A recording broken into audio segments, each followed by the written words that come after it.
गुरुर्विष्णुः गुरुर्देवो महेश्वरः गुरुसाक्षात् परं ब्रह्म तस्मै श्रीगुरवे नमः।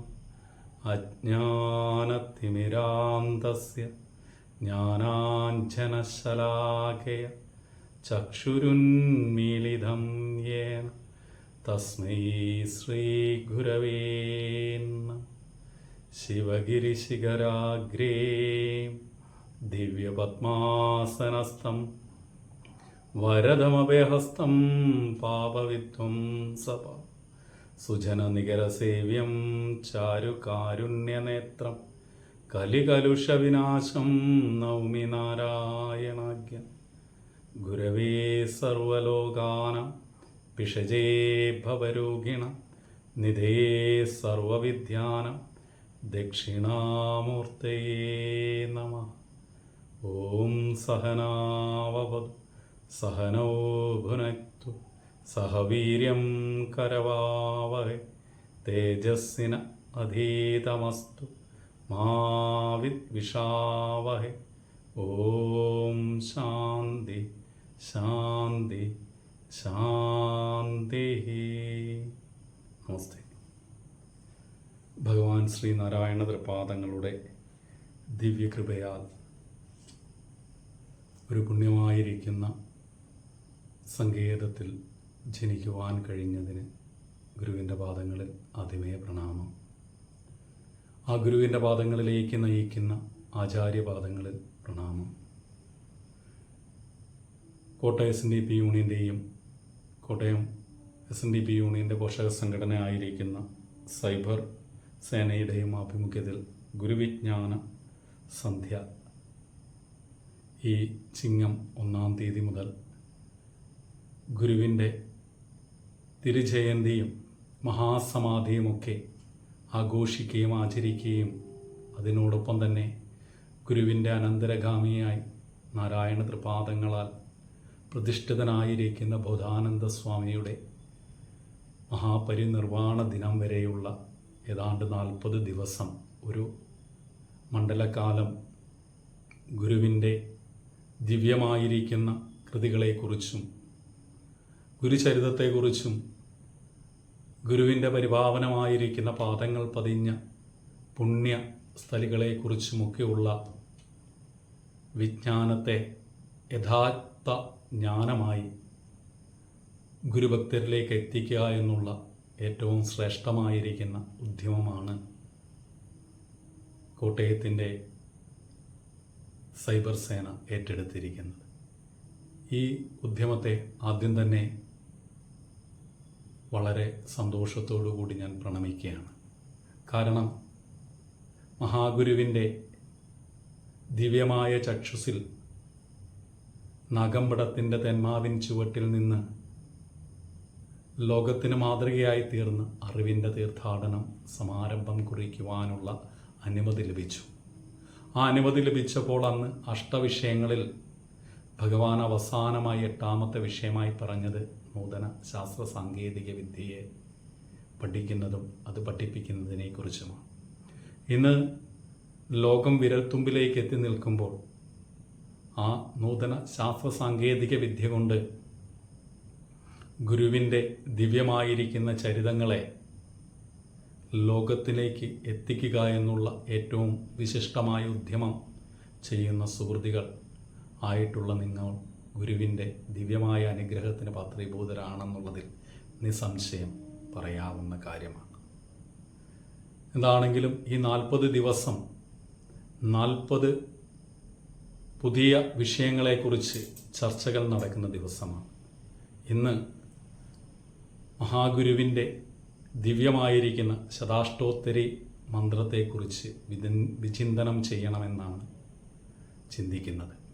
എന്താണെങ്കിലും അതിലേക്ക് മഹാഗുരു നമ്മളെ നയിക്കും എന്നുള്ള പ്രാർത്ഥനയോടുകൂടി ദിവ്യശ്രീ ചൈതന്യസ്വാമികളാൽ രചിക്കപ്പെട്ട ആ ദിവ്യമായിരിക്കുന്ന 108 മന്ത്രങ്ങളെ ഒന്ന് അനുസന്ധാനം ചെയ്യുവാനായിട്ടുള്ള ഒരു ഉദ്യമമാണ് ഇന്ന് ഈ എളിയവൻ ശ്രമിക്കുന്നത്. അതെത്രമാത്രം മഹാഗുരുവിൻ്റെ അനുഗ്രഹം എന്നിലേക്ക് എത്തും എന്നുള്ളതിനെ ആശ്രയിച്ചാവും അതിൻ്റെ യഥാസത്യത്തെ വെളിവാക്കാൻ കഴിയുള്ളൂ. കാരണം ഒരനുഭവി തൻ്റെ ജീവിതത്തിൽ അനുഭവിച്ചറിഞ്ഞ അനുഭവങ്ങളെക്കുറിച്ച് വളരെ വ്യക്തവും സത്യസന്ധവുമായി നശിക്കാത്ത വാക്കുകളായി 108 മന്ത്രങ്ങളായി ദിവ്യധ്യാനമന്ത്രമായി വിരാമധ്യാനമന്ത്രമായി നമുക്ക് നൽകിയിരിക്കുന്ന ഗുരുവിൻ്റെ സദാഷ്ടോത്തരി ആ നാമമഞ്ജരി നമുക്ക് ഏറ്റവും നന്നായി ഒന്ന് പാനം ചെയ്യാൻ കഴിഞ്ഞാൽ, അതിനെ ഒന്ന് മനസ്സിലാക്കാൻ കഴിഞ്ഞാൽ നമ്മുടെ ജീവിതം ധന്യമാണ്. മനനം ചെയ്യുന്ന ആരെയോ അവനെ ത്രാണനം ചെയ്യിക്കുന്നതാണ് മന്ത്രം. മനനം ചെയ്യിക്കുന്ന അല്ലെങ്കിൽ മനനം ചെയ്യുന്ന ഓരോ വ്യക്തിയെയും ത്രാണനം ചെയ്യിക്കുവാനായിട്ട് സാധ്യമായിരിക്കുന്നതിനെ മന്ത്രമെന്ന് പൂർവസൂരികൾ കൽപ്പിച്ചിരുന്നു. മനനാത്രായതേ വിധി മന്ത്ര. ആരാൽ മനനം ചെയ്യപ്പെടുന്നതാണോ അതിനാൽ ഒരുവൻ ഉത്കർഷമുണ്ടാകുകയും അതിലൂടെ സമൂഹത്തിനും സമാജത്തിനും ശ്രേഷ്ഠതയുണ്ടാകുന്നത് ഏതാണോ അതിനെ മന്ത്രമെന്ന് ഗണിക്കേണ്ടിയിരിക്കും. അങ്ങനെ നമുക്ക് ഈ ലോകത്തിൽ അല്ലെങ്കിൽ ഭാരത സംസ്കാരത്തിൽ ഭാരത സംസ്കൃതിയിൽ അനേകായിരങ്ങൾ അല്ലെങ്കിൽ ലക്ഷക്കണക്കിന് കോടിക്കണക്കിന് മന്ത്രങ്ങളുണ്ട്. അതിൽ ഉപാസനാമൂർത്തികളുടെ രൂപഭാവ ഭേദങ്ങൾക്കനുസരിച്ച് അവരെ സ്തുതിച്ചുകൊണ്ടുള്ള അനേകം മന്ത്രങ്ങൾ നമുക്കറിയാവുന്ന. ഇന്ന് ഈ എന്നെ ശ്രവിക്കുന്ന അനേകം പേർ വിഷ്ണു സഹസ്രനാമം, ലളിതാ സഹസ്രനാമം, ശിവസഹസ്രനാമം ഒക്കെ നിത്യപാരായണത്തിലും അല്ലെങ്കിൽ നിത്യമായി അവരുടെ പൂജാതി കർമ്മങ്ങളിലും അനുസന്ധാനം ചെയ്യുന്നവരാണ്. അപ്പോൾ അങ്ങനെയുള്ള 1008 മന്ത്രങ്ങളിലൂടെ ദേവിയെക്കുറിച്ചും വിഷ്ണുവിനെക്കുറിച്ചും ശിവനെക്കുറിച്ചും അങ്ങനെ ഇഷ്ടമൂർത്തികളെക്കുറിച്ചുമുള്ള മന്ത്രസംഹിതകളുടെ അല്ലെങ്കിൽ മന്ത്രാക്ഷരങ്ങളുടെ ഒരു ശക്തി ചൈതന്യത്തെ ഭക്തനിലേക്ക് പ്രവഹിപ്പിക്കുന്ന ഏറ്റവും ശ്രേഷ്ഠമായ കർമ്മം നമ്മൾക്കിവിടെ ഉള്ളതാണ്. അപ്പോൾ അങ്ങനെ ആ ശക്തി വിശേഷങ്ങളിൽ ഏറ്റവും പ്രധാനമായിരിക്കുന്ന ഗുരുപരമ്പരകളിലെ ഗുരുക്കന്മാരെക്കുറിച്ചുള്ള മന്ത്രവും വളരെ അപൂർവമായിട്ടുണ്ട് എന്നുള്ളതും പരമസത്യം. ആ പരമസത്യത്തിൽ ഏറ്റവും ശ്രേഷ്ഠമായി ഇന്ന് ഭൂമിയിൽ അവതീർണനായി തീർന്ന, അതായത് ആനന്ദ നഭസിൽ നിന്ന് ആകാശത്തിൽ നിന്ന് ആ ദിവ്യമായിരിക്കുന്ന ദ്യോവിൽ നിന്ന് ഇവിടേക്ക് അവതീർണനായി തീർന്ന നാരായണമൂർത്തിയുടെ ആ പരമ ഈശ്വര ചൈതന്യമായ അറിവിലുമേറെ അറിഞ്ഞിടുന്നവൻ തൻ ഉരുവിലുമൊത്ത് പുറത്തും ഉജ്ജ്വലിക്കും. കരുവിന് കണ്ണുകൾ 5 മുള്ളടക്കി തെരുതെര വീണ് വണങ്ങി ഊതിടയണമെന്നുള്ള പരമസത്യത്തെ ലോകത്തിന് വെളിവാക്കി തന്ന മഹാഗുരുവിൻ്റെ ദിവ്യമായിരിക്കുന്ന ജീവചരിതത്തെക്കുറിച്ച്, ആപദാനത്തെക്കുറിച്ച് ഗുരുവിൻ്റെ ശ്രേഷ്ഠ സന്യസ്ത ശിഷ്യനായിരിക്കും ചൈതന്യസ്വാമികൾ പൂർവാശ്രമത്തിൽ നാരായണപിള്ള എന്ന നാമധേയം, ചിറയൻകീഴുകാരൻ ശങ്കരപ്പിള്ളയുടെയും കല്യാണിയുടെയും മകനായ 5 മക്കളിൽ 4ാമത്തെ സന്താനമായി ഭൂമിയിൽ ഭൂജാതനായ ചൈതന്യസ്വാമികൾ. ആ ചൈതന്യസ്വാമികളാൽ വിരചിതമായിരിക്കുന്ന പുണ്യമായിരിക്കുന്ന ശതാഷ്ടോത്തരി മന്ത്രം. ആ ശതാഷ്ടോത്തരി മന്ത്രം നാം ഒന്ന് ഗ്രഹിക്കുന്നതിനും ഇന്ന് അതിനെക്കുറിച്ച് നമുക്ക് ഡീറ്റെയിൽ ആയിട്ട് പഠിച്ചു പോകുവാനായിട്ട് സാധിക്കുമെന്ന് എനിക്ക് തോന്നുന്നില്ല. അതെന്തിനു വേണ്ടിയുള്ളതാണ്, എന്താണ് ഈ മന്ത്രം ചൊല്ലിയാലുള്ള പ്രയോജനം, കൂടാതെ ഒരു 2-3 മന്ത്രങ്ങളിലൂടെയുള്ള മനനം, അതിൻ്റെ ധ്യാനമന്ത്രത്തിലൂടെ ഒരു മനനം, ഇത്രയൊക്കെ സാധിക്കുമെന്നാണ് എൻ്റെ വിശ്വാസം. അത് ഗുരു അനുഗ്രഹിച്ചെങ്കിൽ, അനുവദിച്ചെങ്കിൽ മാത്രമേ സാധിക്കൂ. എന്താണെങ്കിലും ഭഗവാൻ എത്രമാത്രം നമ്മളിലേക്കുള്ള അനുഗ്രഹ കടാക്ഷം ചൊരിയുന്നു, അതിനനുസരിച്ചായിരിക്കും നിങ്ങളിലേക്ക് എൻ്റെ വാക്കുകൾ ഒഴുകിയെത്തുന്നത്. എന്തു തന്നെയാണെങ്കിലും ആ ദിവ്യചരിതൻ്റെ ആ മഹാ അപദാനങ്ങളെക്കുറിച്ച് എഴുതുവാനായിട്ട് ഭാഗ്യം സിദ്ധിച്ചത് നാരായണപിള്ളയ്ക്കാണ്. ആ നാരായണപിള്ള എന്ന് പറയുന്ന ആ മഹാവ്യക്തിത്വം ശങ്കരൻപിള്ളയുടെയും കല്യാണി അമ്മയുടെയും 5 മക്കളിൽ 4ാമത്തെ ആളായിട്ടാണ് ഈ ഭൂമിയിലേക്ക് ഭൂജാതനായത്. കൊല്ലവർഷം 1055 ആണ്ട് മീനമാസം മൂലം നക്ഷത്രത്തിലെ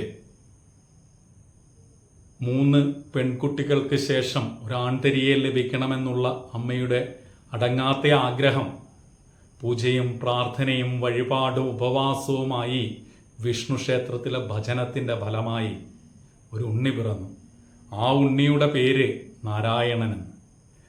കാരണം അങ്ങനെ നാരായണൻ എന്ന് നാമകരണം ചെയ്യുവാൻ കാരണം താൻ ആരെയാണോ ഭജിച്ചത് ഒരു ആൺകുട്ടിക്ക് ജന്മം നൽകുവാൻ വേണ്ടി ആ പ്രാർത്ഥനയുടെ ഫലമായി തൻ്റെ ഉദരത്തിൽ ആ ദിവ്യമായിരിക്കുന്ന ചൈതന്യത്തിൻ്റെ അനുഗ്രഹത്താൽ ഒരു ആൺകുഞ്ഞ് പിറക്കുവാനിടയായത് കൊണ്ട് ആ മാതാപിതാക്കന്മാർ അവരുടെ നന്ദി അല്ലെങ്കിൽ അവരുടെ ആ ഏറ്റവും വലിയ ഒരു സ്മരണ ഭഗവാന്റെ പാദങ്ങളിൽ ഒരു പുഷ്പാഞ്ജലി പോലെ അർപ്പിച്ചുകൊണ്ട് തങ്ങളുടെ പുത്രനെ നാരായണൻ എന്ന് നാമധേയം ചെയ്തു. ആ നാരായണൻ ചെറുപ്പത്തിൽ തന്നെ ഈശ്വരഭക്തനും ഈശ്വര കാര്യങ്ങളിലും സഹജീവികളിലും കരുണാസമ്പന്നനായിരുന്നു. ഈശ്വര കാര്യങ്ങൾക്ക് വേണ്ടി സമയം ഏറ്റവും കൂടുതൽ ചെലവഴിക്കുകയും കൂടാതെ ഭക്തിയിൽ മുഴുകുകയും അതിൽ ലയിക്കുകയും ചെയ്തു. അങ്ങനെ അഞ്ചാമതൊരു സന്തതി കൂടി ആ വീട്ടിൽ പിറന്നു, കേശവൻ. അങ്ങനെ പ്രാഥമിക വിദ്യാഭ്യാസം അന്നത്തെ നാട്ടു സമ്പ്രദായ പ്രകാരം സംസ്കൃതവും അമരകോശമൊക്കെ പഠിക്കുകയും അങ്ങനെ വ്യാകരണവും മറ്റു കാര്യങ്ങളെയൊക്കെ പഠിച്ച് മലയാളവും അതുപോലെ വേദാന്തത്തെക്കുറിച്ചുമുള്ള കാര്യങ്ങളിലൊക്കെ അവഗാഹം നേടുകയും അതിനുശേഷം തൻ്റെ ആഗ്രഹം മാതാപിതാക്കന്മാരോട് ആ കുഞ്ഞ് അറിയിക്കുകയുണ്ടായി. തനിക്ക് ഉത്തമനായ ഗുരുവിൻ്റെ കീഴിൽ വേദാന്തത്തെക്കുറിച്ച് പഠിച്ച് യഥാർത്ഥമായിരിക്കുന്ന സത്യത്തെ ഗ്രഹിക്കണമെന്നുള്ള ആഗ്രഹം വീട്ടുകാരെ അറിയിച്ചപ്പോൾ ആദ്യം എല്ലാ വീട്ടുകാരെ പോലെയും അവർ വിമുഖത കാണിച്ചു. എങ്കിലും ആ കുഞ്ഞിൻ്റെ ആഗ്രഹം ഏറ്റവും ശ്രേഷ്ഠമാണെന്ന് മനസ്സിലാക്കുകയും തങ്ങൾക്ക് ആരുടെ അനുഗ്രഹത്താലാണ് ഈ പൊന്നോമനയെ ലഭിച്ചെന്നുള്ള സ്മരണ ഉണ്ടായിരുന്ന മാതാപിതാക്കന്മാർ അവർ ആ കുഞ്ഞിനെ ആ ഈശ്വര പദാന്തികത്തിലേക്ക് അയക്കുവാൻ ഉത്തമ ഗുരുവിനെ തേടി. അങ്ങനെ അവരുടെ സ്വസമുദായത്തിൻ്റെ ഭാഗമെന്ന് വിശ്വസിച്ചുകൊണ്ട് ഷൺമുഖദാസൻ എന്ന് പ്രസിദ്ധനായിരുന്ന ചട്ടമ്പി സ്വാമികളുടെ സവിധത്തിലേക്ക് ആ കുഞ്ഞിനെ അയക്കുന്നു. പക്ഷേ ചരൈവേദി എന്ന് ആ പ്രമാണം പ്രകാരം എവിടെയാണോ തൻ്റെ ആ ആത്മാനന്ദത്തെ അനുഭവിച്ചുകൊണ്ട് തൻ്റെ ആത്മാരാമനായി രമിച്ച് ഒരു മഠമോ അല്ലെങ്കിൽ ശിഷ്യസമ്പത്തിനെയോ ആഗ്രഹിക്കാതെ ബ്രഹ്മവിദ് വര്യനായി തൻ്റെ ലോകസംഗ്രഹ പ്രവർത്തനം നടത്തുന്ന ചട്ടമ്പി സ്വാമികൾക്ക് ഒരു ശിഷ്യൻ്റെ ആവശ്യകതയൊന്നുമില്ലായിരുന്നു. അല്ലെങ്കിൽ ഒരു ശിഷ്യന് ചട്ടമ്പി സ്വാമിയുടെ രീതികളെ ഉൾക്കൊള്ളുവാനായിട്ട് ബുദ്ധിമുട്ടായിരുന്നു. എന്തു തന്നെയാണെങ്കിലും കുറച്ച് നാളുകൾ സ്വാമി തൃപാദങ്ങളുടെ കൂടെ ജീവിച്ചു. പക്ഷേ പലപ്പോഴും സ്വാമികൾ പല ഭവനങ്ങളിലേക്കും പല യാത്രകളുമൊക്കെ ചെയ്യുമ്പോൾ അവിടെയൊക്കെ ചിലപ്പോൾ നമ്മളുടെ കുഞ്ഞു നാരായണനെ മറന്നു പോകാറുണ്ട്. അങ്ങനെ ദുഃഖിതനായി തീരുകയും തനിക്ക് യഥാർത്ഥമായി ലഭിക്കേണ്ടത് ചട്ടമ്പി സ്വാമികളിൽ നിന്ന് ലഭിക്കാൻ സാധ്യതയില്ലെന്ന അന്ധകരണത്തിൽ തോന്നാൻ തുടങ്ങുകയും ചെയ്തു.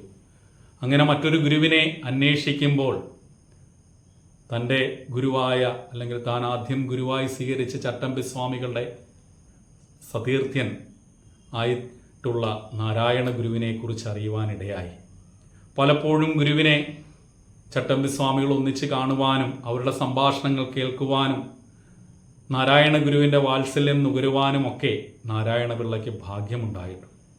അങ്ങനെ ഒരിക്കൽ ഒരു ദിവസം ചട്ടമ്പി സ്വാമികളുടെ അടുത്ത് തൻ്റെ ഇംഗിതം അറിയിച്ചു. നാരായണ ഗുരുവിൻ്റെ സവിധത്തിൽ പോയി കൂടുതൽ കാര്യങ്ങളെക്കുറിച്ച് പഠിച്ച് സന്യാസം സ്വീകരിക്കണമെന്നുള്ള ആഗ്രഹം. ചട്ടമ്പി സ്വാമികൾ അനുവദിച്ചു. ഗുരുവിൻ്റെ സവിധത്തിലെത്തി. ഏതാണ്ട് 14 വയസ്സുള്ള ബാലകൻ ഗുരുവിനോടൊത്ത് ഗുരുവിൻ്റെ സവിധത്തിൽ അരുവിപ്പുറത്ത് വന്നു ചേർന്നു.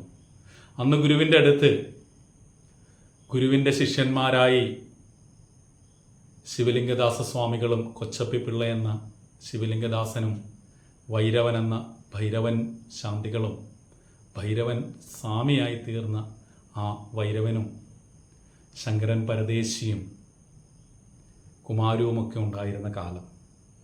നിശ്ചലദാസുമൊക്കെ എത്തിച്ചേർന്ന കാലത്ത് ഗുരുവിൻ്റെ സവിധത്തിലെത്തുകയും എപ്രകാരമാണോ തൻ്റെ അടുത്തേക്ക് എത്തുന്ന ഓരോ വ്യക്തികളുടെയും കഴിവിനെ എങ്ങനെ കൃത്യമായിട്ട് അതിനെ ഏറ്റവും ശ്രേഷ്ഠമാക്കി മാറ്റണമെന്ന് നന്നായിട്ടറിയുന്ന ശ്രീനാരായണ തൃപാദങ്ങൾ അതിൻ്റെ ഏറ്റവും നല്ല ഉദാഹരണമാണ്. പ്രഥമ സന്യാസ ശിഷ്യനായി തിരഞ്ഞെടുത്തത് ശിവലിംഗത്തെ. ശങ്കരൻ പരദേശിക്ക് സന്യാസം നൽകി, ഭൈരവൻ ശാന്തിക്ക് സന്യാസം നൽകി, നിശ്ചലദാസിന് സന്യാസം നൽകി. ഇതാ നാരായണ പിള്ളയ്ക്കും സന്യാസം നൽകി നാരായണ ചൈതന്യമായി. പക്ഷേ കുമാരുവിന് സന്യാസം കൊടുത്തില്ല. തൻ്റെ ഭൗതികമായിരിക്കുന്ന കർമ്മങ്ങൾക്ക് അതിൻ്റെ തേര് തെളിക്കുവാൻ നിയോഗിക്കപ്പെട്ട വ്യക്തിത്വമാണെന്ന് ഗുരു നേരത്തെ തന്നെ കണ്ടറിഞ്ഞ ആ കുമാരുവിനെ ഉത്തമമായിരിക്കുന്ന ആംഗലേയ വിദ്യാഭ്യാസവും അതിനോടൊപ്പം തന്നെ സംസ്കൃത പാണ്ഡിത്യവും നൽകിക്കൊണ്ട് അതിന് വേണ്ടുന്ന സ്ഥലങ്ങളിലേക്ക് അയച്ച് വിദ്യാഭ്യാസം ചെയ്യിച്ചു. ഇതാ തൻ്റെ ഏറ്റവും സശിഷ്യനായി തൻ്റെ ചാരയെ ചേർന്നിരിക്കുന്ന തൻ്റെ വാമന രൂപമായിരിക്കുന്ന ശിവലിംഗത്തിന് സർവവേദങ്ങളെയും പഠിപ്പിച്ചു കൊടുത്തു.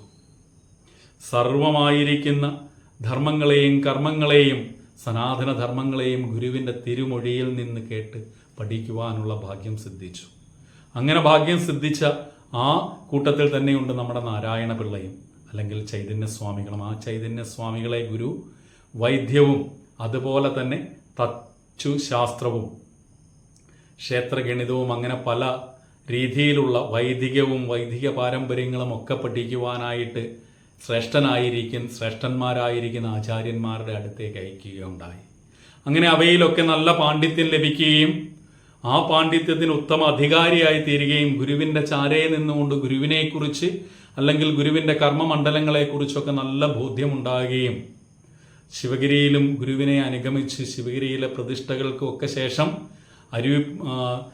നേരെ ആലുവായിലേക്ക് ഗുരുവിനോടൊപ്പം യാത്ര ചെയ്ത് ആലുവായിലെ അദ്വൈതാശ്രമ സംസ്ഥാപനവും സർവമത സമ്മേളനത്തിനുമൊക്കെ കൂടെ ചേർന്ന് നിന്ന ചൈതന്യസ്വാമികൾ ഗുരു കാഷായം നൽകാതെ ചൈതന്യത്തിന് കാഷായത്തിൻ്റെ ആവശ്യമില്ല, ചൈതന്യത്തിൽ സദാ ചൈതന്യം നിറഞ്ഞു നിൽക്കുന്നു എന്ന് അനുഗ്രഹിച്ച ചൈതന്യസ്വാമികൾ ഗുരു ശരീരനായി ജീവിച്ചിരിക്കെ ഗുരുവിൻ്റെ സർവ്വസ്വത്തുക്കളുടെയും മുക്തിയാർ എഴുതി നൽകപ്പെട്ട ചൈതന്യസ്വാമികൾ ഗുരുവിനെ നന്നായി മനസ്സിലാക്കി തൻ്റെ ആത്മരൂപം തന്നെയാണ് ആ ശരീരരൂപം ധരിച്ചു നിൽക്കുന്നതെന്ന് മനസ്സിലാക്കി ചൈതന്യസ്വാമികൾ തൻ്റെ സതീർത്ഥന്മാരുടെ സ്വാധീനവും അവരുടെ കൃതികളുടെ സ്വാധീനവും ഒക്കെ ഒത്തുചേർന്നുകൊണ്ട് ഗുരുവിനെ നന്നായി മനസ്സിലാക്കി അനുഭവിച്ചറിഞ്ഞ് രേഖപ്പെടുത്തിയതാണ് ഈ ലോകത്തിനായി നൽകപ്പെട്ടതാണ് ശതാഷ്ടോത്തരി പുഷ്പാഞ്ജലി മന്ത്രം. അതിലൂടെ മഹാഗുരു നമുക്ക് ആരായിരുന്നു, എന്തായിരുന്നു ഗുരുവിൻ്റെ സ്വരൂപമെന്ന് നമ്മളെ കാണിച്ചു തരികയാണ്. ഈ പ്രാർത്ഥന അല്ലെങ്കിൽ ഈ പുഷ്പാഞ്ജലി മന്ത്രം ഏതാണ്ട് പ്രചാരമായി വന്നത് 1917 കാലഘട്ടങ്ങളിലാണെന്ന് ചരിത്രങ്ങൾ രേഖപ്പെടുത്തുന്നു. അവിടെ എന്താണെങ്കിലും നമ്മളുടെ ഇന്ന് ശ്രീനാരായണീയരുടെ കാതുകളെയും മനസ്സിനെയും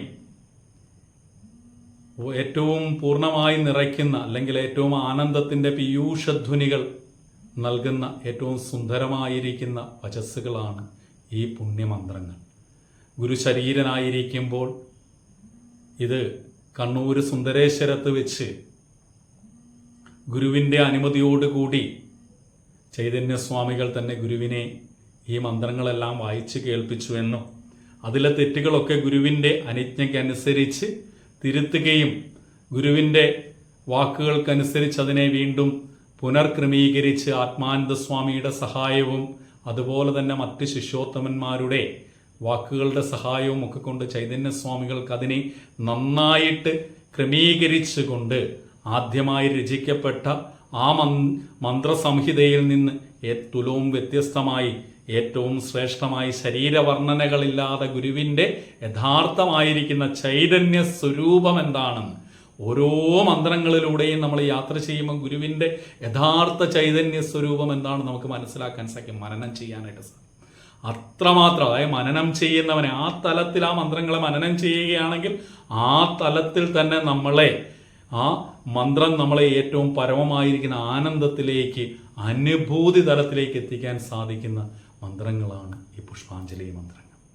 അങ്ങനെയുള്ള ഈ മന്ത്രം ഗുരുവിൻ്റെ അനുമതിയോടുകൂടി കണ്ണൂർ സുന്ദരേശ്വരത്ത് വെച്ച് ഗുരു ഒരു കസേരയിൽ ഉപവിഷ്ടനായിരിക്കുമ്പോൾ ചൈതന്യസ്വാമികൾ ഗുരുവിൻ്റെ പാദത്തെ കഴുകി വൃത്തിയാക്കിക്കൊണ്ട് പഞ്ചോപചാര പൂജയുടെ രീതിയിൽ, അല്ലെങ്കിൽ എങ്ങനെയാണോ ഒരു പഞ്ചോപചാര പൂജ ചെയ്യേണ്ടത്, ജലം തൊട്ട് ജലം വരെയുള്ള ആ പൂജാവിധികൾ പ്രകാരം ഗുരുവിൻ്റെ പാദകമലങ്ങളെ പൂജിച്ചുകൊണ്ട് 108 മന്ത്രങ്ങൾ ചൊല്ലിക്കൊണ്ട് പുഷ്പങ്ങളെ ഗുരുപാദങ്ങളിൽ അർപ്പിച്ച് കർപ്പൂരാരാധന നടത്തി എന്ന് പല സ്ഥലങ്ങളിലും രേഖപ്പെടുത്തിയിട്ടുണ്ട്. എന്തു തന്നെയാണെങ്കിലും ഇന്ന് നമ്മളുടെ ശിവഗിരിക്കുന്ന് ഭൂമിയുടെ സ്വർഗം ഉണർന്നെഴുന്നേൽക്കുന്നത് മഹാഗുരുവിൻ്റെ ദിവ്യമായിരിക്കുന്ന ഈ മന്ത്രങ്ങളെ ഉച്ചരിച്ചുകൊണ്ടാണ്. പ്രകൃതിയിൽ ആ മന്ത്രത്തിൻ്റെ മാറ്റലുകൾ കൊണ്ട് ഭൂമിയുടെ സ്വർഗമായി പരിലസിക്കുന്ന ശിവഗിരിക്കുന്ന് എത്ര സുന്ദരമായിരിക്കുന്ന അനുഭൂതിയാണ് അവിടെ പോയിട്ടുള്ള നമുക്ക് ഓരോ വ്യക്തികൾക്കും അറിയാൻ കഴിയും. അതുപോലെ തന്നെ ഗുരു ശരീരനായിരിക്കുമ്പോൾ ഒരിക്കൽ നാഗമ്പടം ക്ഷേത്രം സന്ദർശിക്കുന്ന വേളയിൽ ഗുരുവിൻ്റെ ഗൃഹസ്ഥ ശിഷ്യനായിരുന്ന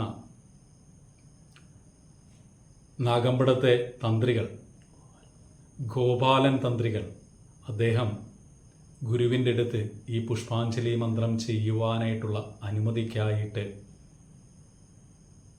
ചെല്ലുകയുണ്ടായി. ഗുരു വന്ന് തേന്മാവിൻ്റെ ചൂട്ടിൽ ഒരു ചാരുകസേരയിൽ, ഈസി ചെയറിൽ വിശ്രമിച്ചിരിക്കുകയായിരുന്നു. ഗുരു പുഞ്ചിരി തൂയിക്കൊണ്ട് കുട്ടിപ്പട്ടരുടെ ആഗ്രഹം കൊള്ളാമല്ലോ എന്ന് ചോദിച്ചു. കാരണം വൈദികമൊക്കെ പഠിച്ച് താന്ത്രികമൊക്കെ പഠിച്ച് കഴിഞ്ഞപ്പോൾ, പൂണൂലണിഞ്ഞു കഴിഞ്ഞപ്പോൾ ഗുരു വളരെ സ്നേഹത്തോടെ അങ്ങനെ വിളിക്കാറുണ്ടായിരുന്നു. എന്തു തന്നെയാണെങ്കിലും തന്ത്രികൾ ആഗ്രഹം ഗുരു അറിഞ്ഞ് അനുഗ്രഹിച്ചു, ചെയ്തു കൊള്ളുവാനുള്ള അനുമതി കൊടുത്തു. തന്ത്രികൾ വേണ്ടുന്ന ഒരുക്കങ്ങളെല്ലാം ഒരുക്കി ഗുരുവിൻ്റെ സവിധത്തിൽ വന്ന് പഞ്ചോപചാര പൂജ ചെയ്തു. ആ പുഷ്പാഞ്ജലി പൂജ കണ്ടു തൊഴുവാനെന്ന് കോട്ടയത്തെ സുഹൃത്തുക്കളായ അനേകം ആൾക്കാർക്ക് ഭാഗ്യമുണ്ടായി.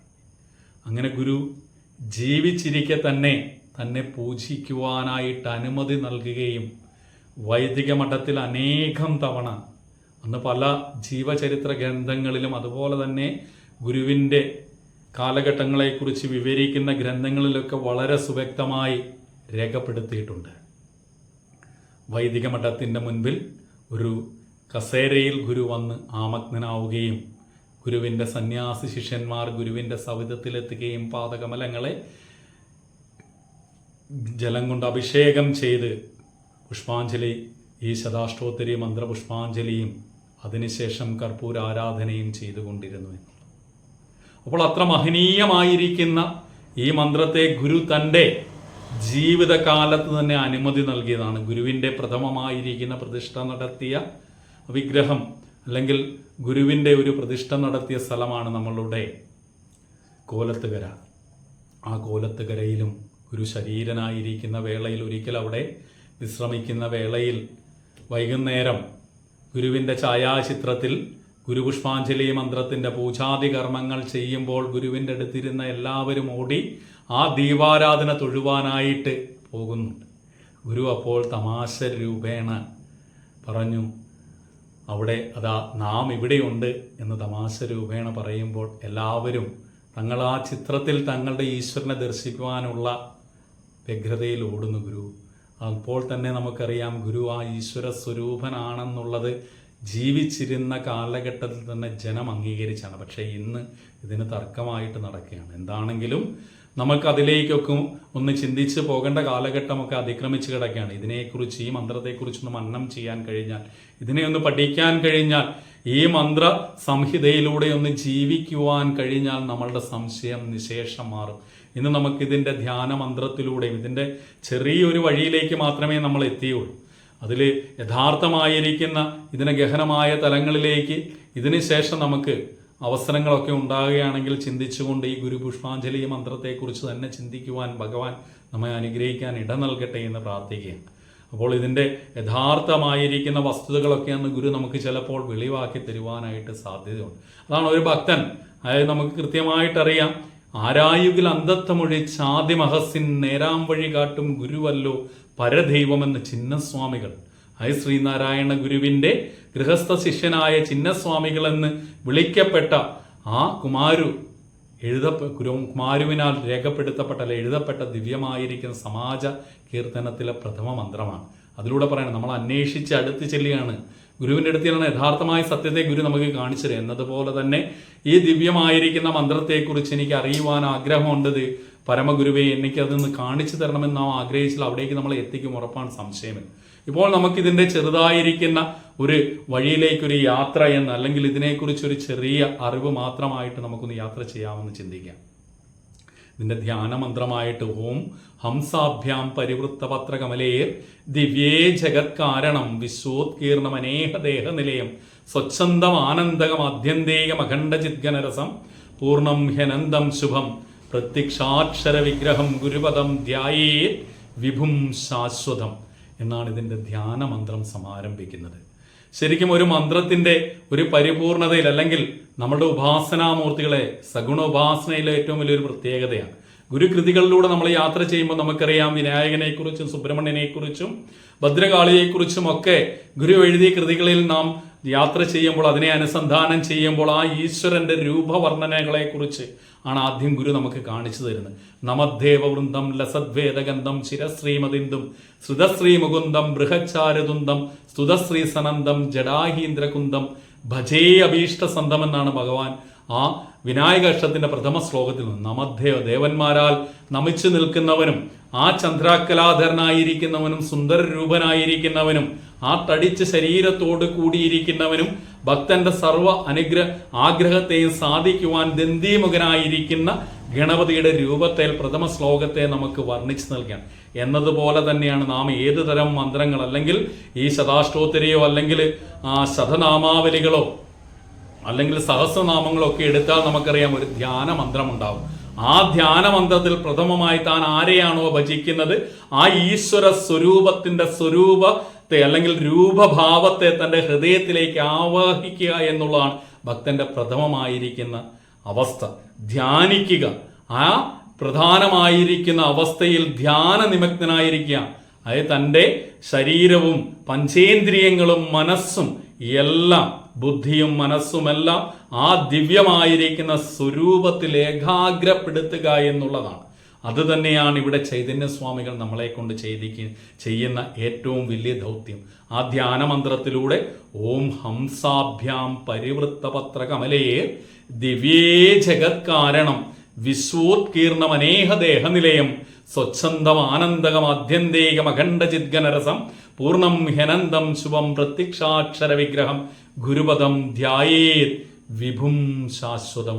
അതായത് പരമഹംസ സ്വരൂപനായി ദിവ്യമായിരിക്കുന്ന ഒരു താമരമേൽ സർവലോകത്തിനും കാരകനായിരുന്നു കൊണ്ട് സർവർക്കും ആനന്ദത്തെയും ഉത്കർഷത്തെയും പ്രദാനം ചെയ്തുകൊണ്ട് സർവ്വതിൻ്റെയും ഭൂതനായകനായിരുന്നു കൊണ്ട് സർവ്വതിനെയും ജനിപ്പിക്കുന്നവനായിരുന്നു കൊണ്ട് സർവരുടെയും വിഭുവായിരുന്നു കൊണ്ട് സർവ്വ ഐശ്വര്യത്തെയും നൽകുന്ന ആയി വർത്തിക്കുന്ന ഗുരുവിനെ, ആ ദിവ്യമായിരിക്കുന്ന സ്വരൂപത്തെ, പരമാത്മസ്വരൂപത്തെ നമ്മുടെ ഹൃദയ കമലങ്ങളിലേക്ക് ആവാഹിക്കുകയാണ്.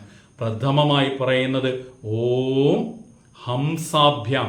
അവിടെ നിന്നാണ് നാം ശരിക്കും പഠിക്കുന്നത്. ഹംസാഭ്യാം, ഹംസന്മാരുടെ സ്വരൂപത്തിൽ, ഹംസസ്വരൂപത്തോടുകൂടി പരമഹംസ സ്വരൂപത്തോടുകൂടി വിളങ്ങുന്നവനെ എന്നാണ് ചൈതന്യസ്വാമികൾ പരമമായി തുടങ്ങുന്നത്. ഓമെന്ന് പറഞ്ഞാൽ നമുക്കറിയാം, ഇതാ ബ്രഹ്മാവിഷ്ണു മഹേശ്വരന്മാർ ആ ഒരു ശബ്ദരൂപത്തിൽ നിന്ന് ഓങ്കാരമായ പൊരുൾ മൂന്നായി പിരിഞ്ഞുടനെ അങ്കാരമായതിന് താൻ തന്നെ സാക്ഷിയത് ബോധം വരുത്തുവതിനാളായി നിന്നുപരി നാരായണായ നമ എന്ന് തുഞ്ചത്ത് രാമാനുജ എഴുത്തച്ഛൻ പറഞ്ഞു. ആദ്യം നാദമുണ്ടായി. ആ നാദം ഇതാ ഇവിടെ ഒരു ശക്തമായ ഒരു സ്ഫോടനത്തിലൂടെ അല്ലെങ്കിൽ ഈശ്വരന്റെ ഒരു ചിന്തയിലൂടെ 3 രൂപങ്ങളായി വർത്തിച്ചു. ആ 3 രൂപങ്ങളായിരിക്കും സൃഷ്ടിക്കായിരിക്കുന്ന ബ്രഹ്മസ്വരൂപവും അതുപോലെ തന്നെ ഇവിടെ പരിപാലകനായിരിക്കുന്ന വിഷ്ണുവും. ആ വിഷ്ണു സ്വരൂപത്വം അതിനോടൊപ്പം തന്നെ ഒരു സംഹാര സ്വരൂപം അല്ലെങ്കിൽ ലയസ്വരൂപമായിരിക്കുന്ന പരബ്രഹ്മസ്വരൂപമായിരിക്കുന്ന ശിവനുമായി വർത്തിച്ചു. ഓങ്കാരം 3ആയി പിരിഞ്ഞു. അങ്ങനെ ഓങ്കാര സ്വരൂപം 3ആയി പിരിഞ്ഞിരിക്കുന്ന ആ ഒരു ഭാവത്തെ, അല്ലെങ്കിൽ അതെല്ലാം ഒരു ശരീരരൂപം ധരിച്ചുകൊണ്ട് ഈ ഭൂമിയിലേക്ക് അവതരിക്കുന്ന സ്വരൂപങ്ങളെ പരമഹംസന്മാരെന്ന് വിളിക്കും.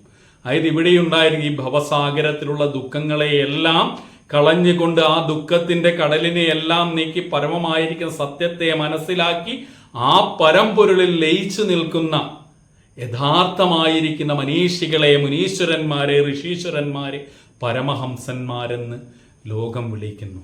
കാരണം ഹംസം എന്ന് പറയുന്ന അരയന്നം എന്ന് പറയുന്ന പക്ഷിയുടെ മുൻപിൽ പാലും ജലവും ഒന്നിച്ചെടുത്തു വെച്ചാൽ അത് കൃത്യമായിട്ട് ആ പാലും ജലവും ഒന്നിച്ചു ചേർന്ന് ആ പാത്രത്തിൽ നിന്ന് പാലിനെ മാത്രം ആഹരിച്ച് ജലത്തെ അവശേഷിപ്പിക്കും എന്നതുപോലെ തന്നെ ഈ ലോകത്തിലേക്ക് ജനിക്കുന്ന പുണ്യ പുരുഷന്മാർ, പരമഹംസന്മാർ ഈ ലോകത്തിലുണ്ടാകുന്ന സർവമായിരിക്കുന്ന കർമ്മങ്ങളിൽ ഏർപ്പെടുകയും അവയുടെ ഒന്നും പിൻപറ്റാതെ അവയുടെ ഫലത്തെ ആഗ്രഹിക്കാതെ തൻ്റെ സ്വകർമ്മത്തെ ലോക കല്യാണ കാര്യമായി ചെയ്തുകൊണ്ട് ലോക നന്മയ്ക്കായി തൻ്റെ ശരീരത്തെ വരെ പരിത്യുജിക്കുന്ന പുണ്യപുരുഷന്മാരെ വിളിക്കുന്നു പരമഹംസന്മാർ. അങ്ങനെയുള്ള പരമഹംസനായിരിക്കുന്ന ആ നാരായണ സ്വരൂപൻ, അതായത് ഈശ്വരന്റെ പരമചൈതന്യമായി ഓങ്കാരം ഒരൊറ്റ ശരീരരൂപം ധരിച്ചുകൊണ്ട് നരരൂപം ധരിച്ച് പരമഹംസനായി അവതാരം തീർന്ന ആ സുന്ദര രൂപം ഇതാ ഒരു താമരയിൽ പരിലസിച്ചുകൊണ്ട് സർവർക്കും അനുഗ്രഹദായകമായി ഉത്കർഷമായി സർവരെയും ജനിപ്പിച്ചുകൊണ്ട് സർവചരാചരങ്ങളുടെയും അന്തര്യാമിയായിരിക്കുന്നു എന്നുള്ള ആ അർത്ഥതലങ്ങളെയാണ് ആ ധ്യാനമന്ത്രം നമുക്ക് നൽകുന്നത്. എത്ര സുന്ദരമായ അർത്ഥതലമല്ലേ! അവിടെ ഒരു ശരീരരൂപ വർണ്ണനയ്ക്കപ്പുറം ഇതാ നീ ധ്യാനിക്കാൻ പോകുന്ന ഈ മൂർത്തി യഥാർത്ഥ പരബ്രഹ്മമാണ്. നിനക്കവിടെ മറ്റൊരു സംശയത്തിന്റെ ആനുകൂല്യവുമില്ല. യഥാർത്ഥ സത്യത്തെ നീ ഗ്രഹിച്ച് അനുഭവിച്ചറിയാൻ പോവുകയാണ് കുഞ്ഞെ. ഇതാ നീ ഇനി താഴോട്ടുള്ള 108 മന്ത്രത്തിലൂടെ നിനക്ക് യാത്ര ചെയ്താൽ നീ ആരെയാണോ നിന്റെ ഹൃദയ ഗുഹരത്തിൽ കുടിയിരുത്തിയിരിക്കുന്നത് ആളെ നിനക്ക് നന്നായിട്ട് അനുഭവിച്ചറിയാൻ കഴിയും. അവിടേക്ക് ചൈതന്യ സ്വാമികൾ നമ്മളെ അങ്ങ് ആവാഹിച്ചിരുത്തുകയാണ്.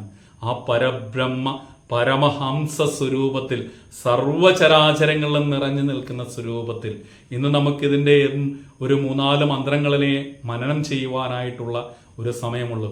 ഒരധിക സമയമായിട്ട് ഇതിനെ നീട്ടിക്കൊണ്ട് നമുക്ക് പോകാനായിട്ട് സാധിക്കില്ല. ഏതാണ്ട് ഒരു കുറച്ച് സമയം, ഒരു 3/4 മണിക്കൂർ 1 മണിക്കൂറിനുള്ളിൽ ഈ കാര്യങ്ങളെയൊക്കെ നമുക്ക് അവതരിപ്പിച്ച് തീർക്കുവാനായിട്ട് ഈ ഗുരുപുഷ്പാഞ്ജലി മന്ത്രം വളരെ ബുദ്ധിമുട്ടേറിയതാണ്. ഇതിലേക്ക് എത്തുമ്പോൾ ഒരു അഗാധമായിരിക്കുന്ന സമുദ്രത്തിൻ്റെ, അനന്തമായിരിക്കുന്ന സമുദ്രത്തിൻ്റെ അടുത്ത് വന്നു നിൽക്കുന്ന ഒരു ബാലകന്റെ ഭാവം മാത്രമേ നമുക്ക് ലഭിക്കുകയുള്ളൂ. അങ്ങനെ നിൽക്കുമ്പോൾ അവിടെ നിന്ന് വരുന്ന ചില തിരകളെ ഒന്ന് എണ്ണി ഒന്ന് വേർതിരിക്കാൻ ശ്രമിക്കാം. പക്ഷേ തിരകൾക്കെല്ലാം യഥാർത്ഥ സ്ഥായി ഭാവം ആ സമുദ്രത്തിൻ്റെ ഭാവം തന്നെയാണ്.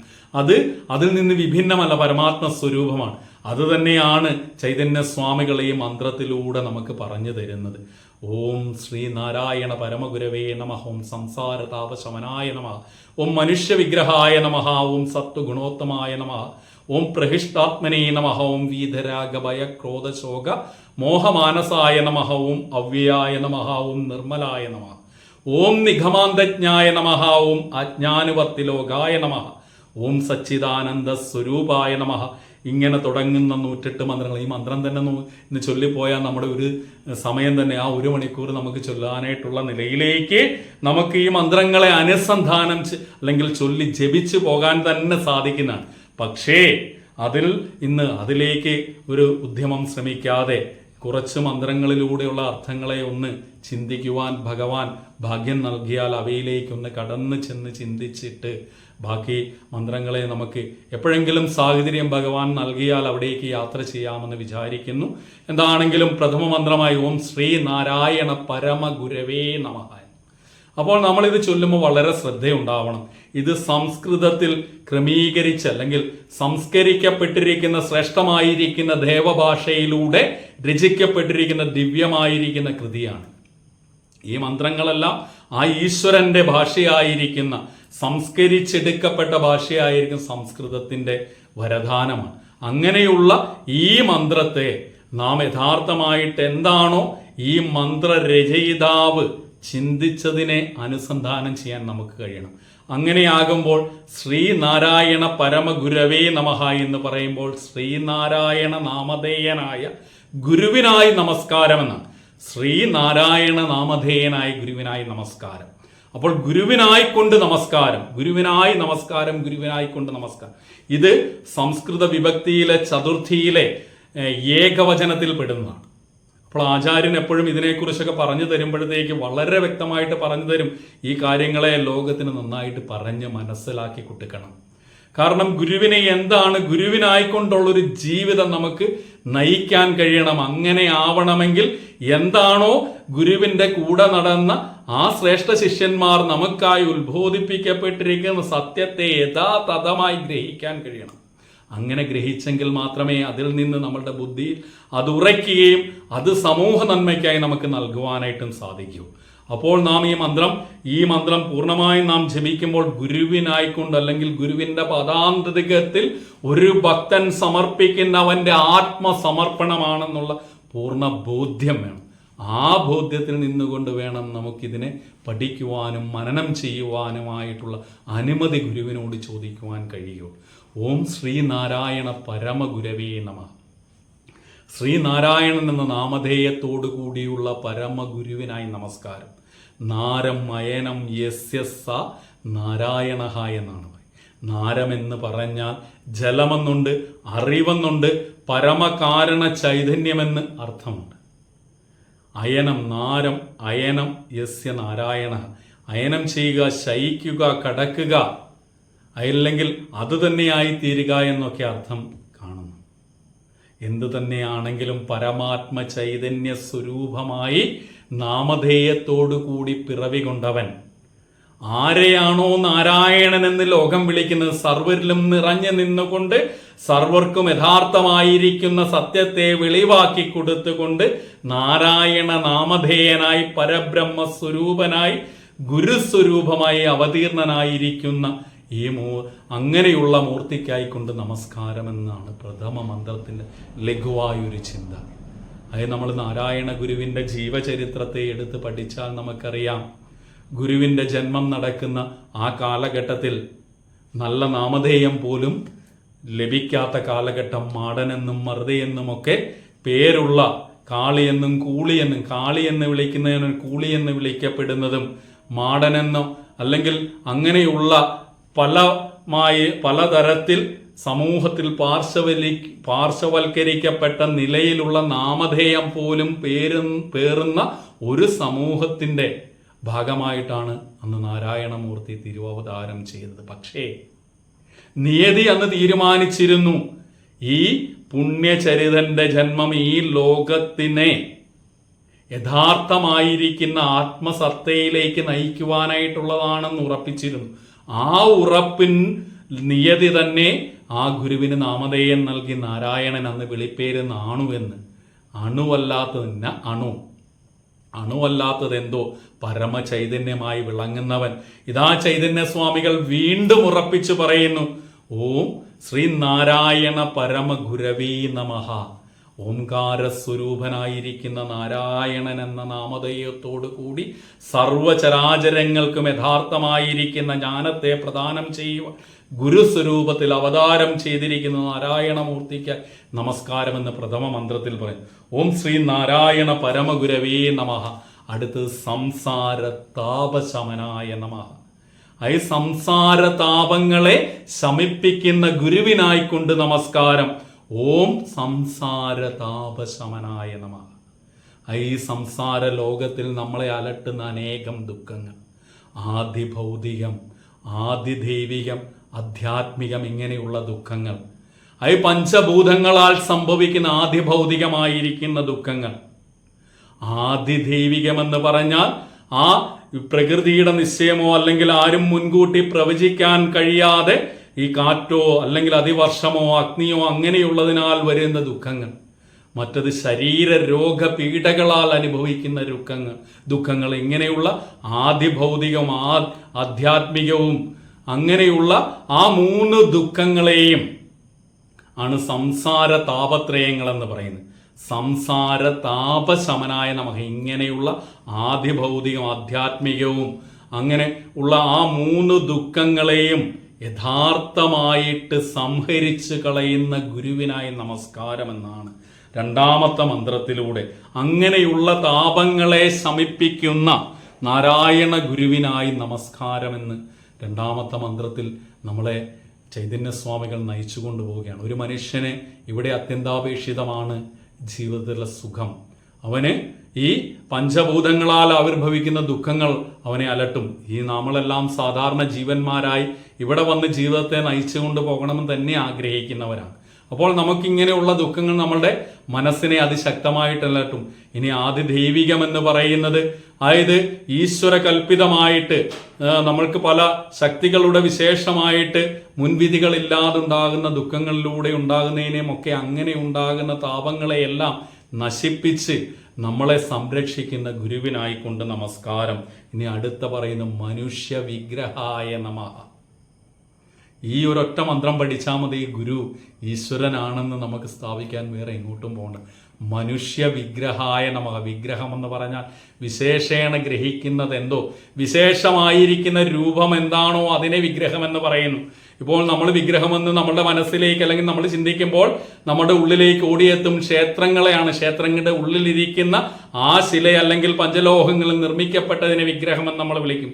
വിശേഷമായി പെട്ട് ഏത് വസ്തുവിനെയാണോ പരിഗണിച്ചുകൊണ്ട് അതിനെ നാം ആരാധിക്കുന്ന അല്ലെങ്കിൽ അതിനെ ഏറ്റവും വിശേഷ വസ്തു എന്ന് ഗ്രഹിക്കുന്ന ആ വസ്തുവിനെ വിഗ്രഹമെന്ന് വിളിക്കാം, അല്ലെങ്കിൽ അതിനെ ആ വിഗ്രഹം ആ സ്വരൂപമായി കണ്ട് ആരാധിക്കാമെന്ന് പൂർവ്വസൂരികൾ കൽപ്പിക്കുന്നു.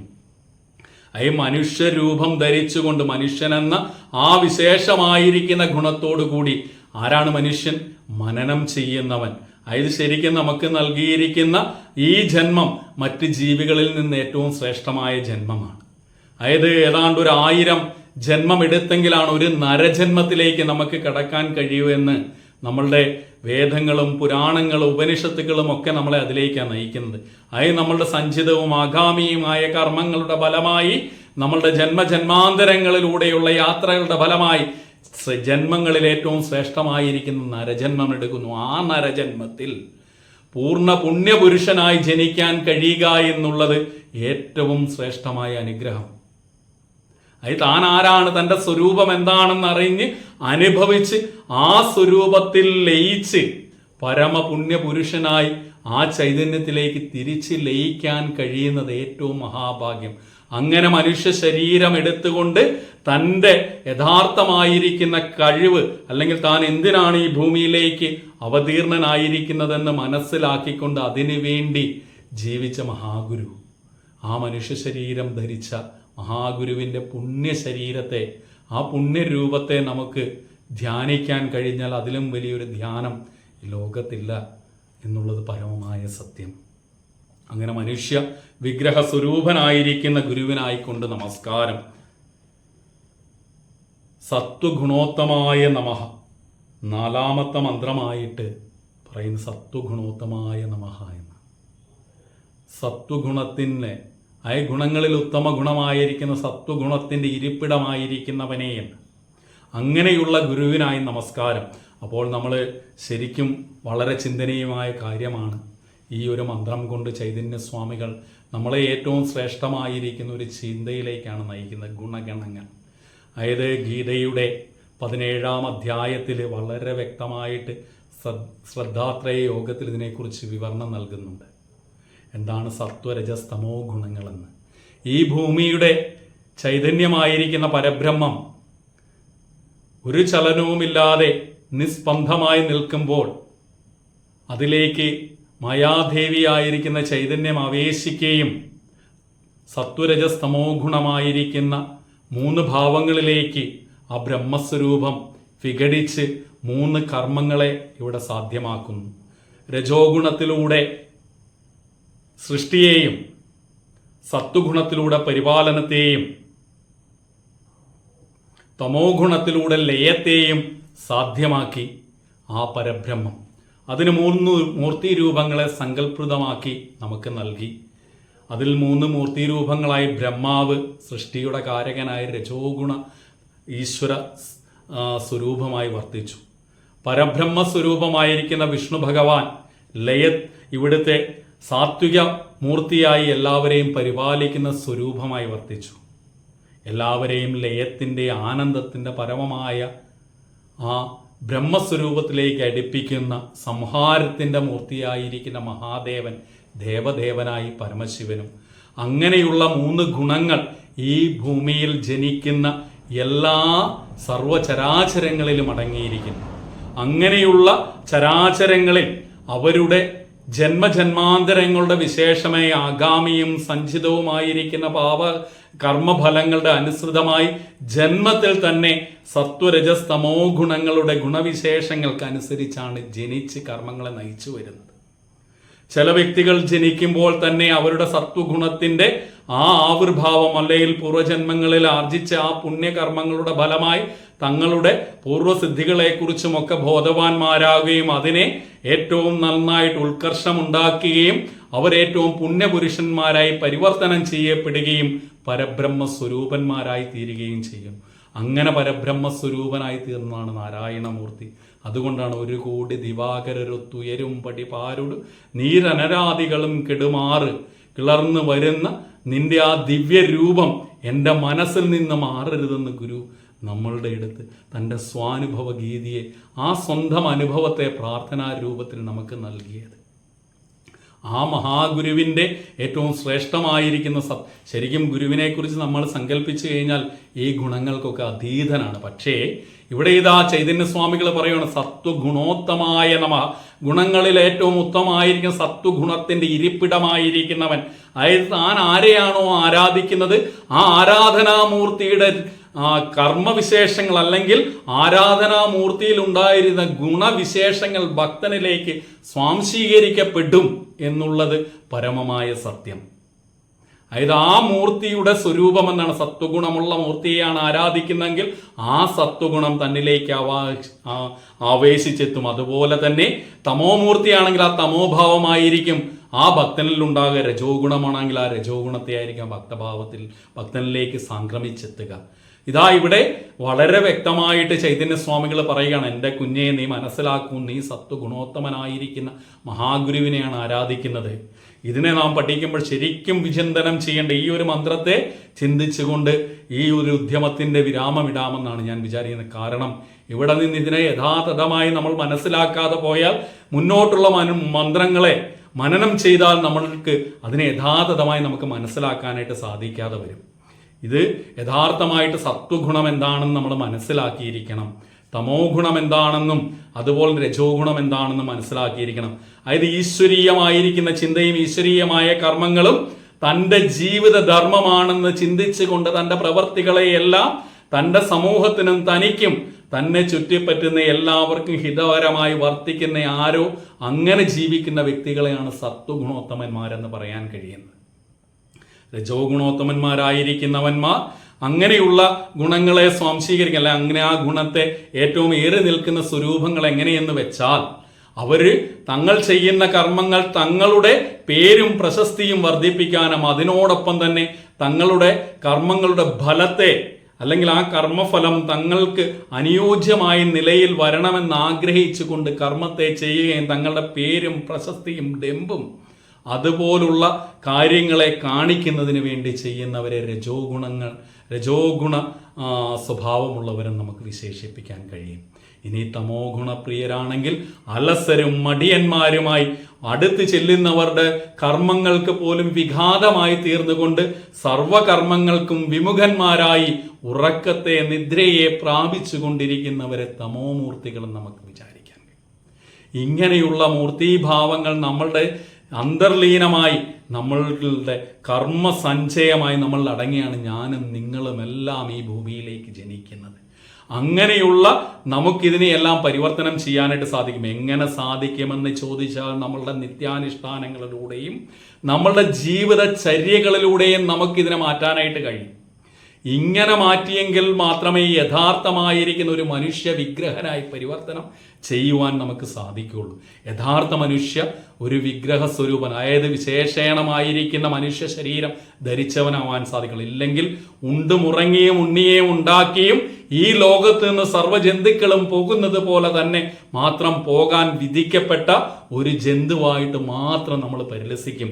അതിൽ നിന്ന് വിഭിന്നമായിട്ട് നാരായണമൂർത്തിയുടെ ജീവിത ചരിത്രം അല്ലെങ്കിൽ ആ ജീവിത അവധാനത്തിലൂടെ യാത്ര ചെയ്താൽ മതി. നമ്മൾ ആ ഗുരുവിനെ ഒന്ന് മനസ്സിലാക്കിയാൽ മതി. നമ്മൾ ഇനി സത്വഗുണത്തിൻ്റെ ഇനി അടുത്ത വിശേഷങ്ങളെക്കുറിച്ച് പറഞ്ഞാൽ അവർ കഴിക്കുന്ന ആഹാരങ്ങൾ ഏറ്റവും രുചികരവും നല്ല കൊഴുപ്പുള്ളതും നെയ്യും ശുദ്ധമായ നെയ്യ്, എണ്ണ, ശുദ്ധമായ ഭക്ഷണവും, അതുപോലെ തന്നെ ശരീരത്തിന് പുഷ്ടിയും ബുദ്ധിക്ക് ഊർജവും നല്ല കണ്ണിനിമ്പവും അതിൻ്റെ വാസനാഗന്ധം കൊണ്ട് പോലും നമ്മളുടെ പഞ്ചേന്ദ്രിയങ്ങളെ ഉണർത്തുന്നതും സാത്വികമായിരിക്കുന്ന ചിന്തകളെയും നൽകുന്നതായിരിക്കണം സാത്വികമായിരിക്കുന്ന ഭക്ഷണക്രമം.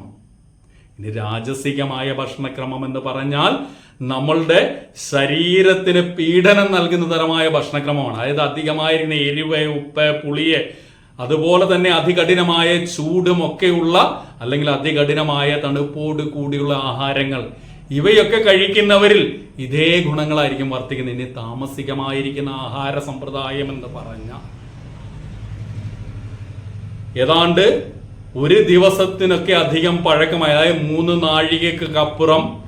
നാഴികയ്ക്കും അപ്പുറമായി ഭക്ഷണം പാകം ചെയ്ത് വെക്കുകയും അവയുടെ ഗന്ധാദികളൊക്കെ നഷ്ടപ്പെടുകയും പഴക്കം ചെന്നതും ഉപയോഗിക്കാൻ പറ്റാത്തതും ഉച്ഛിഷ്ടമായിരിക്കുന്നവയും ഒക്കെ ഭക്ഷിക്കുന്നവർ, അങ്ങനെയുള്ളവർക്ക് തമോ സ്വഭാവത്തെയാണ് വിശകലനം ചെയ്യപ്പെടുന്നത്. ഇത് ഞാൻ പറയുന്നതല്ല, ഗീതാകാരനായ വേദവ്യാസ ഋഷി നമ്മളോട് അരുൾ ചെയ്യുന്നതാണ്. ഇങ്ങനെയുള്ള സ്വഭാവ വിശേഷങ്ങൾ നമ്മളിൽ അന്തർലീനമായി, അല്ലെങ്കിൽ നമ്മളുടെ ഭക്ഷണക്രമം കൊണ്ട്, നമ്മളുടെ നമ്മളുടെ പരിതസ്ഥിതികൾ കൊണ്ട്, നമ്മളുടെ കർമ്മം കൊണ്ട് നമ്മളിലേക്ക് വന്നു ചേരും.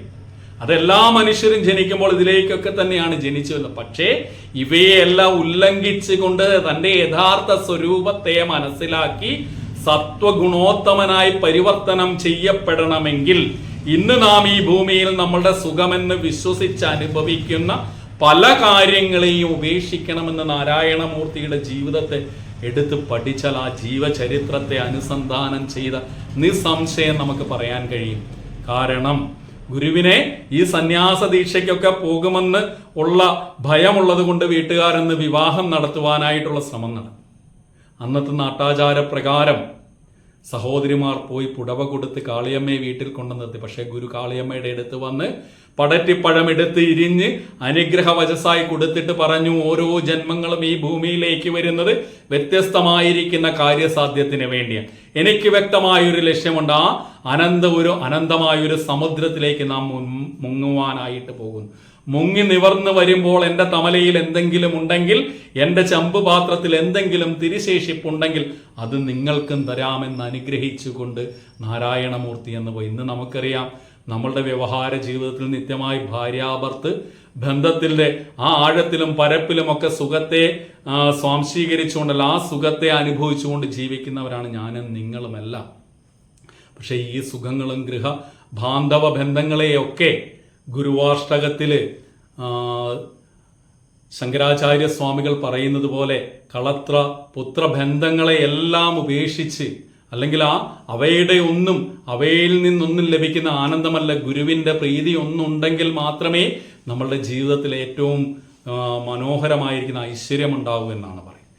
എന്തു തന്നെയാണെങ്കിലും ഇതാ ഈ ഒരു മന്ത്രത്തെ മാത്രം മനനം ചെയ്താൽ ഗുരുവിൻ്റെ യഥാർത്ഥമായിരിക്കുന്ന സത്യസ്വരൂപത്തെ മനസ്സിലാക്കുവാനും, ആ മനസ്സിലാക്കുന്ന ആ യഥാർത്ഥ സത്യത്തെ നമ്മുടെ ജീവിതത്തിലേക്ക് കൊണ്ടുവന്നാൽ ഗുരുവിനാൽ തിരഞ്ഞെടുക്കപ്പെടുന്നവരായി മാറുവാനും നമുക്ക് സാധിക്കും.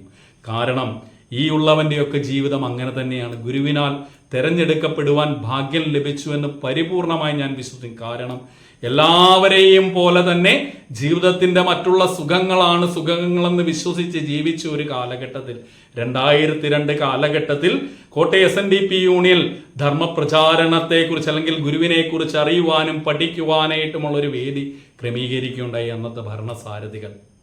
അന്ന് അതിൻ്റെ ആചാര്യസ്ഥാനത്തേക്ക് ബാലാജി സാറും ഒക്കെ എത്തുകയും ഈ ഉള്ളവൻ അതിലേക്ക് പഠിക്കുവാനായിട്ട് ആ ആദ്യത്തെ ബാച്ചിൽ ഔചാരിതമായി എത്തുവാനായിട്ട് കഴിഞ്ഞു.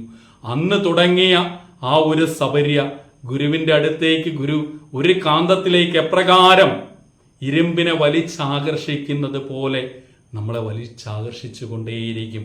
പക്ഷെ ഒരു കാര്യം, മാറുവാൻ നമ്മൾ തയ്യാറാവണം. ഗുരുവിനെ കണ്ട് മനസ്സിലാക്കി അനുസന്ധാനം ചെയ്ത് ജീവിതത്തിലേക്ക് നമ്മൾ നടക്കാൻ കഴിയണം. ഇനി മുന്നോട്ട് പോകുമ്പോൾ നമുക്കറിയാം, ഓം ധർമ്മ സംസ്ഥാപകായ എന്നൊക്കെ 99ാമത്തെ മന്ത്രമുണ്ട്. അവിടേക്കൊന്നും യാത്ര ചെയ്യാൻ കഴിയുകയില്ല. അതൊക്കെ നമ്മൾ ചിന്തിക്കാൻ പോയി കഴിഞ്ഞാൽ അങ്ങ് സമയം ദീർഘമായി നമുക്ക് വേണം. ഇത് തന്നെ പൂർണ്ണമായും ചിന്തിച്ച് തീർന്നിട്ടില്ല. ഇതിനെക്കുറിച്ച് പൂർണ്ണമായി നമുക്ക് വിശകലനം ചെയ്യാൻ കഴിഞ്ഞിട്ടില്ല. അത്രമാത്രം ഗഹനമുള്ള ആ മന്ത്ര അക്ഷരങ്ങളാണ് ചൈതന്യസ്വാമികൾ നമുക്ക് നൽകിയിരിക്കുന്നത്. ആ ഗുരുവിനെ കൂടെ നടന്ന് കണ്ട് ആ ശിവലിംഗദാസ സ്വാമികൾ നമ്മളുടെ അടുത്ത് സദാപി പ്രാർത്ഥിക്കുന്നത് പോലെ യസ്യനഃ കൽപ്പതേ സിദ്ധ്യൈ പാദാംബുജ രജോലവഹ നാരായണതീന്ദ്രായ തസ്മൈ ശ്രീ ഗുരവേ നമഃ. ആ താമര ഇതൾ പോലെ പരിശുദ്ധവും പരിപാവനവുമായിരിക്കുന്ന ആ ഗുരുവിൻ്റെ പാദങ്ങളിൽ ഒരു മൺതരിയായിട്ടേലും ജീവിക്കാൻ കഴിഞ്ഞാൽ, അതായത് ചൈതന്യസ്വാമികൾ അത് തന്നെയാണ് നമ്മുടെ അടുത്ത് പറഞ്ഞു തരുന്നത്. അങ്ങനെയേലും മാറാൻ കഴിയണമെങ്കിൽ ഇതിനെ നമ്മൾ മനനം ചെയ്ത് നിധിധ്യാസനം ചെയ്ത് ഉറപ്പിക്കണം. ശ്രവണം, കീർത്തനം, മനനം, നിധിധ്യാസനം ഒരു മനുഷ്യൻ്റെ നിത്യജീവിതത്തിൻ്റെ അത്യന്താപേക്ഷിതമായ വസ്തുക്കൾ. ശ്രവണം ചെയ്യണം, കീർത്തനം ചെയ്യണം, മനനം ചെയ്യണം, നിധിധ്യാസനം ചെയ്യണം. ഇങ്ങനെ ചെയ്യുന്നവനാണ് മനുഷ്യൻ. ആ മനുഷ്യനൊരു ഡെഫിനിഷൻ കൊടുത്താൽ കൃത്യമായിട്ട് കൊടുക്കാൻ ചെയ്യും. നന്നായിട്ട് കേൾക്കണം. കേൾക്കുന്ന കാര്യത്തെ കീർത്തനം ചെയ്ത് പഠിച്ചുറപ്പിക്കണം. അതിനെ മനനം ചെയ്ത് ചിന്തിച്ച് തൻ്റേതാക്കി മാറ്റണം. അവിടെ നിന്ന് അതിനെ നിധിധ്യാസനം ചെയ്ത് മറ്റുള്ളവരിലേക്ക് പകർന്നു കൊടുക്കണം. അങ്ങനെ കൊടുത്തെങ്കിൽ മാത്രമേ ആ വിദ്യ കൊണ്ട് ഉണ്ടാവുകയുള്ളൂ. അങ്ങനെയായി നമുക്ക് തീരാൻ കഴിയണം. അങ്ങനെ തീർക്കാനായിട്ടുള്ള കാര്യങ്ങളെല്ലാം ഗുരു തൻ്റെ ജീവിത ചരിതം കൊണ്ട് നമുക്ക് നൽകിയിട്ടുണ്ട്. അതെല്ലാം ഈ ഗുരു പുഷ്പാഞ്ജലി മന്ത്രത്തിൽ ചൈതന്യസ്വാമികൾ അടക്കി വെച്ചിട്ടുണ്ട്. അപ്പോൾ 2002 അങ്ങനെ വന്ന് ആ പ്രഥമ ഭാഷയിൽ പഠിക്കുവാനുള്ള ഭാഗ്യം ലഭിക്കുകയും അതിനുശേഷം ആചാര്യൻ്റെ നിർദ്ദേശാനുസരണം അന്ന് വെള്ളൂർ ശാഖയിൽ വെച്ച് നടന്ന ഗുരുപുഷ്പാഞ്ജലി മന്ത്രപഠനത്തിൽ പങ്കെടുക്കാൻ കഴിഞ്ഞു. അന്ന് VM ശശി സാറും AG സാറും ബാബു സാറുമൊക്കെ അതിൻ്റെ നേതൃത്വം വഹിച്ചുകൊണ്ട് ബാലാജി സാറിൻ്റെ ആചാര്യ കാർമ്മികത്വത്തിൽ ആ പാദങ്ങളിൽ ദക്ഷിണ വെച്ചുകൊണ്ട് ഞങ്ങൾക്ക് ഇന്ന് നമ്മളുടെ വനിതാ സംഘത്തിൻ്റെ മുൻ സെക്രട്ടറി ആയിട്ടൊക്കെ ഇരുന്ന ശൈലജ രവീന്ദ്രൻ അവർകളുമൊക്കെ ഉണ്ടായിരുന്ന, അതുപോലെ പുണ്യസുഹൃത്തുക്കൾക്കൊക്കെ ഒപ്പം പഠിക്കുവാനായിട്ടും ഗുരുവിനെ അറിയുവാൻ അന്ന് ആ ഉപദേശിച്ച് നൽകിയ മന്ത്രത്തെ ജീവിതത്തിൻ്റെ ഭാഗമാക്കാൻ കഴിഞ്ഞതുകൊണ്ട് ജീവിതത്തിൽ നല്ല നിലയിൽ ഒരു ഉദ്യോഗത്തിലേക്ക് മാറുവാനും അവിടെ നിന്ന് ജീവിതത്തിൻ്റെ നാനാമുഖ മേഖലകളിലേക്കും നല്ല പരിവർത്തനം വരുത്തുവാനായിട്ടും ഒക്കെ സാധിച്ചു എന്നുള്ളത് പരമസത്യമാണ്.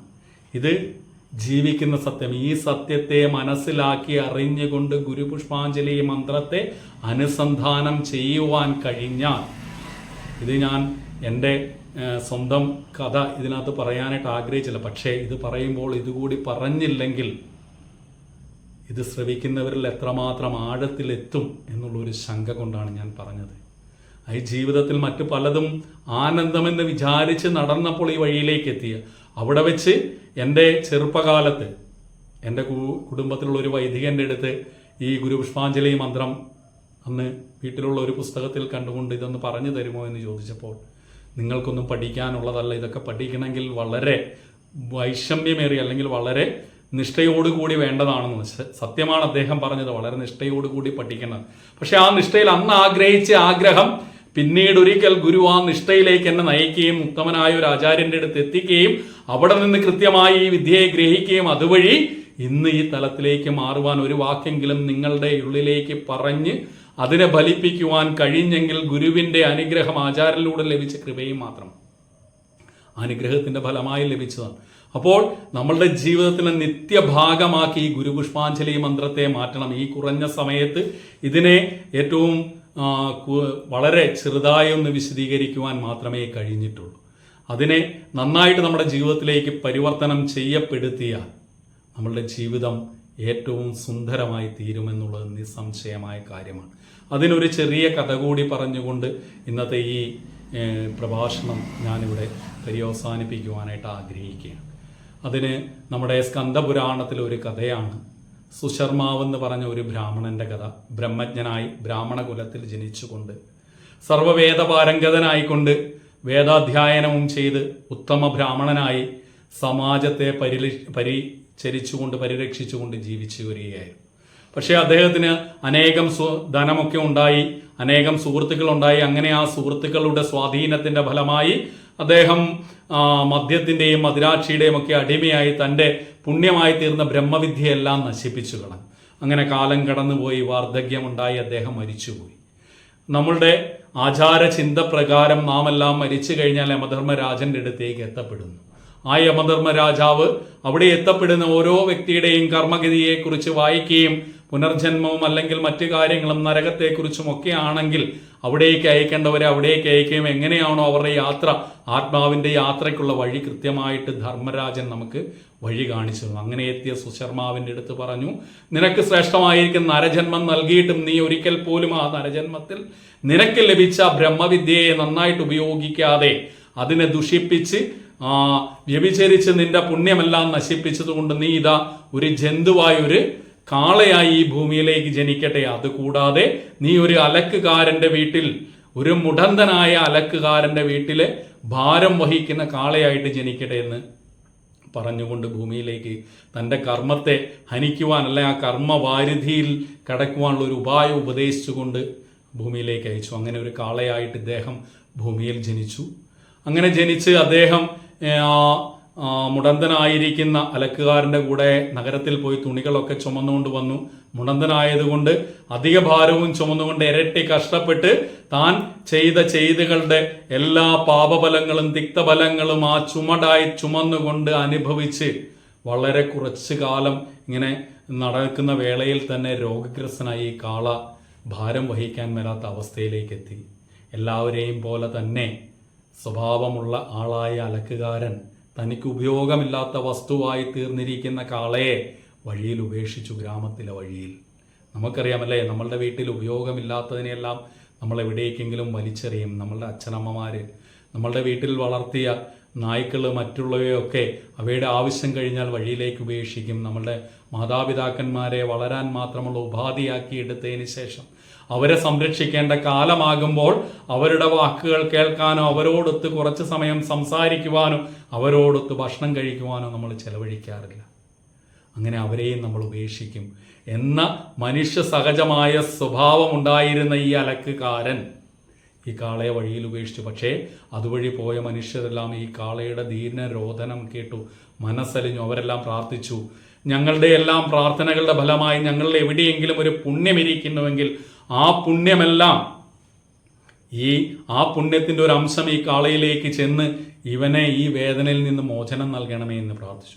അവിടുത്തെ വഴിയാത്രക്കാർ പ്രാർത്ഥിച്ചു, അവിടുത്തെ പൂജാരി പ്രാർത്ഥിച്ചു. അങ്ങനെ ദിവസങ്ങൾ കടന്നു. പക്ഷേ കാളയുടെ വേദന, ആ രോഗമെല്ലാം കൂടിക്കൂടി വന്നു. അങ്ങനെ ദിവസങ്ങൾ കടന്നപ്പോൾ ആ നാട്ടിലെ ഏറ്റവും മോശം സ്ത്രീ എന്ന് വിളിക്കപ്പെടുന്ന ഒരു സ്ത്രീ, വ്യഭിചാരിണിയെ അസന്മാർഗിയായി നടക്കുന്ന സ്ത്രീ ആ ഗ്രാമത്തിലേക്ക് വരികയുണ്ടായി. അങ്ങനെ ആ ഗ്രാമത്തിൽ വന്നപ്പോൾ അവരെ എല്ലാവരും കൂകി ഓടിക്കാൻ ശ്രമിച്ച് പോകുന്ന സമയത്ത് ആ സ്ത്രീ കണ്ടു വഴിയരികിൽ വേദനയോടെ പിടഞ്ഞു കിടക്കുന്ന കാളയെ. അപ്പോൾ ആ സ്ത്രീക്ക് വളരെ സങ്കടം വന്നു. ആ കാളയെ കണ്ടുകൊണ്ട് ആ സ്ത്രീയുടെ ആ ഹൃദയം തപിച്ചുകൊണ്ട് പ്രാർത്ഥിച്ചു, ഭഗവാനെ, എന്നിൽ എവിടെയെങ്കിലും ഒരു പുണ്യമുണ്ടെങ്കിൽ ആ പുണ്യം ഈ കാളയിലേക്ക് ചെന്ന് ചേർന്നുകൊണ്ട് അതിന് ഈ വേദനകളെല്ലാം ശമനം നൽകണം. അത്ഭുതം അപ്പോൾ അവിടെ സംഭവിച്ചു. ആ വ്യഭിചാരിണി അവിടെ നിന്ന് നടന്നുപോയി. ആ സ്ത്രീ അവിടെ നിന്ന് നടന്നു പോയി കഴിഞ്ഞ് കുറച്ച് കഴിഞ്ഞപ്പോൾ കാള പിടഞ്ഞു മരിച്ചുപോയി. എല്ലാവരും അത്ഭുതപ്പെട്ടു. എല്ലാവരും പറഞ്ഞു, അവളെന്തോ ഗൂഢശാസ്ത്രക്കാരിയാണ്, അവൾ ആ കാളയെ കൊന്നു എന്നൊക്കെ പറഞ്ഞ് നാട്ടിലങ്ങനെ പാട്ടായി.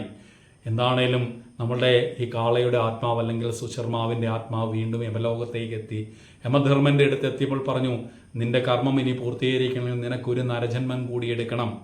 പക്ഷെ ആ നരജന്മത്തിൽ നിനക്കൊരു ഗുണമുണ്ട്, നീ ബ്രഹ്മജ്ഞനായിട്ട് ജനിക്കും.